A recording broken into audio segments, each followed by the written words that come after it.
Alright, hey guys. So in this tutorial, we'll be showing you how to make a detailed flower pot out of tubing. So, to start off this tutorial, you're going to need to know how to get out your maker pen. Now your maker pen is accessible through your watch and RecRoom. You want to go to the main home page here, click backpack, and then hit use on your maker pen. Now if you have it favorited right here, you're going to simply pull it from your bag. Now, once you get your maker pen out from your bag, if you flip your maker pen upwards, it'll open up this menu. Now, we're going to be using the palette in the mode Create a whole lot in this tutorial. So, this tutorial is mainly recommended for those that have a basic understanding of the maker pen and the tubing settings of the maker pen.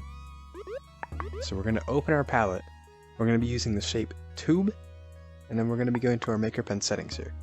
Now we're going to be using a position snap of 5 preferably, and then here on the second page we're going to be using tube faucets of 4, tube height ratio of 10%, no smooth tubes, and then uniform shapes on. Make sure you have that on, and use a tube size of 8 centimeters.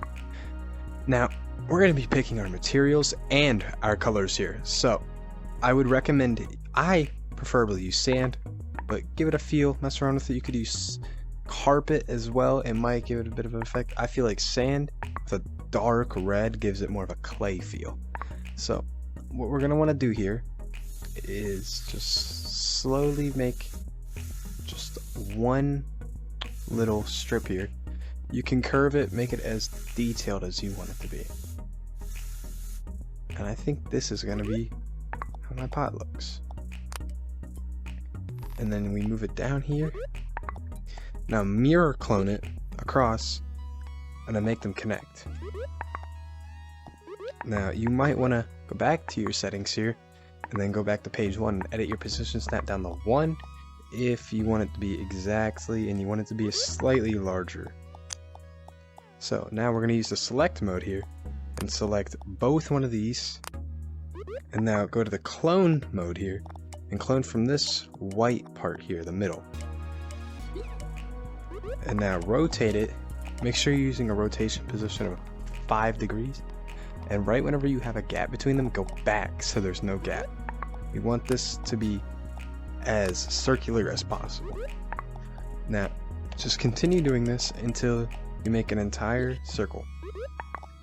And once you're done, you should have something that looks slightly like this right here. Now you can see the little grooves and indents that gives it a bit more of a homemade feel, I guess. And now whenever you clone it, if you want, just for another effect here, you can give it stripes. If you clone the overall thing from the middle here, and then with 5-degree rotation snap, rotate it twice, and then recolor the one that you rotated with maybe a lighter color of your base color, or maybe a completely opposite color. I could do a dark a grayish white here, and see, yeah, it looks alright, but I'm gonna be using a darker red, I think. Look at that. That is a flower pot. Now make sure you merge these by using the select tool, selecting them, hit the options, and then merge. And then go to the configure mode, configure your flower pot. I recommend setting the physics mode of it to decorational to save ink. But here is your detailed flower pot.